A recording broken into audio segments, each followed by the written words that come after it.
I request guest of honor Mr. Tarvinder Singh Bhasin, Senior Vice Chairman EEPC, to present his address. Mr. Tarvinder Singh Bhasin has taken over as the new Senior Vice Chairman of EEPC India, formerly Engineering Export Promotion Council, as one of the youngest to hold that position. He is a dynamic entrepreneur with education in management and engineering. Tarvinder Singh Bhasin is the Managing Director of Bharat Parabolic Springs Private Limited, Bharat Springs Private Limited, ASB International, and Bharat Metal Crash Private Limited. The group which produces automotive leaf springs and metal crash guards used in infrastructure industries, and he is responsible for marketing to USA, Europe, and Africa, formulation and implementation of marketing strategies also. As an active young entrepreneur, Mr. Bhasin has traveled extensively around the globe for participation in trade fairs, market study, and business promotion.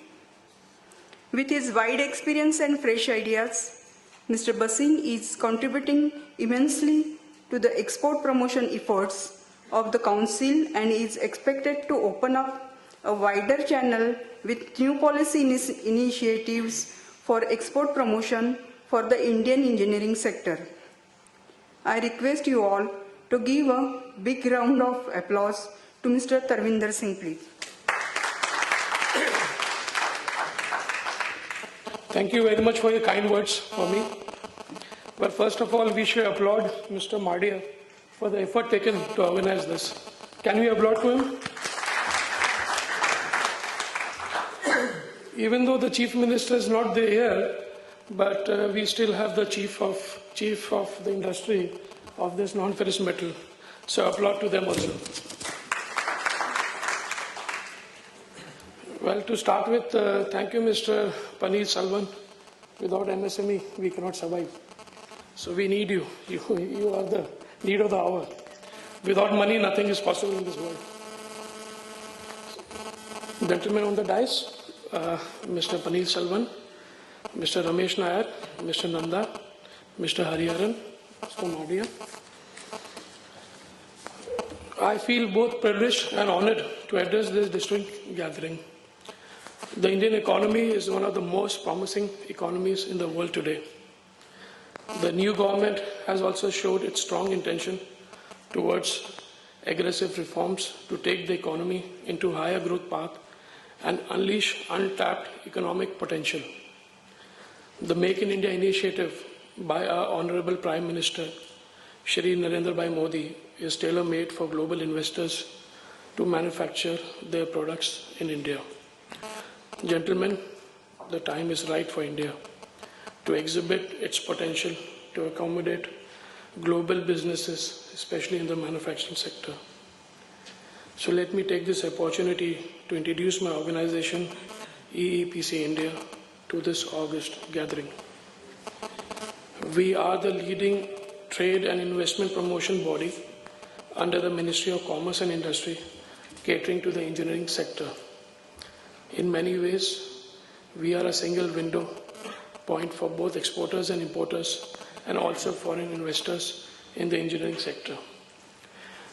Our membership strength is more than 12,000. Since our inception in 1955, this is the 60th year for us. We need a clap for that. We have been instrumental in taking a large number of members, particularly in the SME sector, to different parts of the world to enable them to showcase the engineering capabilities and products. Today, engineering goods occupies the first position with respect to its share in India's total exports, accounting for a fifth of India's total foreign exchange earnings on account of merchandise goods exports. The marketing activities of my council are manifold, and in addition to direct marketing, structured promotional events are organized on a regular basis so as to create awareness on the capability of Indian engineering exporters. The various promotional activities carried out on a regular basis are product-specific delegations to select countries, exclusive Indian engineering exhibition, country participation in specialized trade fairs, catalog show, buyer-seller meets, product-specific seminars and conferences, both in India and abroad, under the MDA scheme, where the reimbursement for stall charges and airfare is done with the ceiling limit, and also the MAE scheme of Ministry of Commerce and Industry. Recently, a high-level CEO's delegation from top Indian public and private companies participated in Hannover Messe, world's largest industrial fair, which was jointly inaugurated by Prime Minister Narendra Modi along with German Chancellor Angela Merkel on April 12th. Our Honorable Chief Minister, along with our Ministers of Industries, also represented the state of Maharashtra in the fair. India was the partner country during the fair, and our Prime Minister, Shri Narendra Modi, maiden visit to Germany and other parts of Europe added to the authenticity and seriousness with which India went ahead with its program of Make in India, attracting the world technology and manufacturing leaders to invest in India and add the emerging nation in the supply and value chain. We in EEPC take pride in this Hannover Fair by mobilizing 350 Indian exhibitors from India, spread across 10 sectorial halls. This was the biggest challenge and is the greatest achievement for us, which was appreciated by the Indian Ministry of Commerce and Industries. Let me share this with you. I was blessed to be there. We had mobilized 352 companies where they had exhibited their world-class technology, their products. And at the inaugural show, Hannover, our Prime Minister, Shri Modi, started his speech. The content of the speech was, the base was, when we landed in Hanover, all over Hanover, our line was there, and Make in India, Make in India, Make in India, Make in India. You go to any part of Hanover, you see Make in India and our line there. Well, we landed, we saw that, we were shocked. You mean we outclassed the Turkish, we outclassed the Chinese, we outclassed the Germans. So much of effort we put. And when our Prime Minister started the speech, he said, I have unleashed my lions. I have unleashed my lions all over Hanover. And this was the speech, and Angela Merkel, the Chancellor, was looking at him, and what my Prime Minister is saying. He said, my lions are not in Germany, but now they'll be all over the world. And the Make in India initiative, which he has taken, is very serious about it. You all are all successful business leaders. Invest in India and work in India. You will see the results in 2-3 years. Don't think of 1 year or 2 years for everything. To start with now, I'll talk to you about some merchandise exports. During the 11th month period, April 2014 to February 2015, India's cumulative merchandise exports were US $286 billion, as against US $284 billion, registering a growth of 0.88% in dollar terms over the same period last year. Meanwhile, the merchandise imports fell by 15.6% in dollar terms to US $28 billion in February on a year-on-year basis. While cumulative value of imports for the period April to February 2014-15 was US $411 billion, registering a growth of 0.7% in dollar terms compared to the same period last year. Now I will brief you about the global outlook on non-ferrous industries. To start with aluminium, just a small brief, then I have my Executive Director, Mr. Rajat. On the second part of the session, he will give you the total more briefing of everything. The outlook on aluminium industry production remained positive and continued to be strong, mainly driven by increased demand from automotive and aerospace industries. Export performances of aluminium products in this sector has been to the tune of US $302 million in the month of March 2015, as compared to US $229 million in the month of March 2014.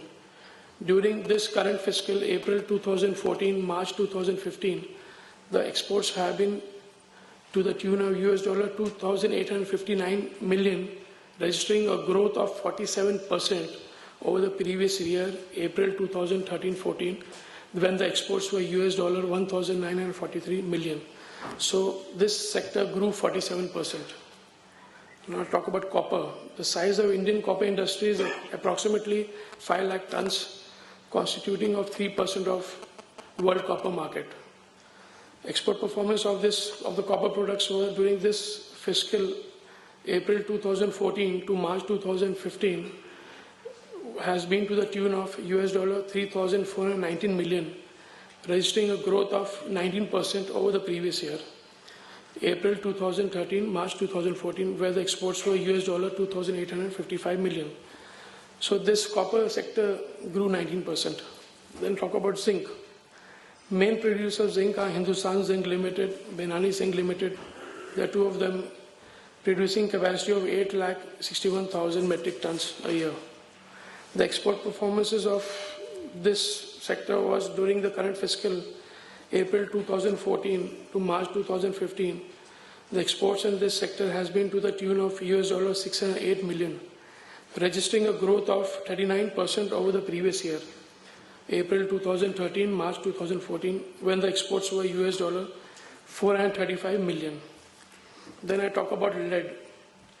Lead, Hindustan Zinc Limited has the production capacity of 1,85,000 metric tons. And the export performance of the lead industry is during the current fiscal April 2014, March 2015, the exports in this sector has been to the tune of US dollar 173 million, registering a negative growth of 11% over the previous year, April 2013, March 2014, when the exports were US dollar 195 million. Now this is a sector which has a negative growth of 11%. Maybe what we found out was a major exporter was from India, was South Korea was the biggest buyer. But due to the slowdown in South Africa, there is a fall of 30 to 40% in exports from India. So maybe this is the reason why this sector has not grown and showing a negative growth of 11%. Well, the ministry is working on it, and maybe they have told us to concentrate on this sector and see how we can increase the exports and take it from negative to the positive growth. But as you see, all the other sectors, they are having a 40%, 30% growth, but lead is 11% negative. All right, gentlemen. Now, as long awaited foreign trade policy for the term 2015 to 2020 is announced, and it was well worth the wait. First of all, it focuses on improving the ease of doing business, sparks a ray of hope. In addition, the clear roadmap it has laid down for exports for the coming years also deserves praise. Several clear measures are proposed to achieve this objective. And if this policy works as envisioned, the burden of time, costs, and documentation will certainly come down significantly for our exporters. The foreign trade policy aims at integrating our export strategy with the flagship Make in India program. It seeks to promote indigenous capital goods production by reducing export obligation for domestic procurement under EPCG scheme. But there is one major issue which our non-ferrous metal industry is facing, which actually is defeating the goal of Make in India. Today, copper scrap, which is a raw material, attracts 5% import duty, while copper tubes can be imported from Vietnam and other FTA countries at 0% import duty. The inverted duty is killing the Indian industry and needs immediate government attention, which everyone will agree with me. Yeah, we'll fight for you. I never knew my chief minister is not coming, so I wrote something for him also, which I'll read out. Since our Honorable Chief Minister has launched Make in India Maharashtra campaign, I would request the CM to engage state machinery to further facilitate exports from Maharashtra. So just send our word also to him. With these words, may I thank you all for giving me a patient hearing. I am sure that this conference shall help in promoting Make in India initiative of government and give many takeaways to all stakeholders. Thank you for your attention.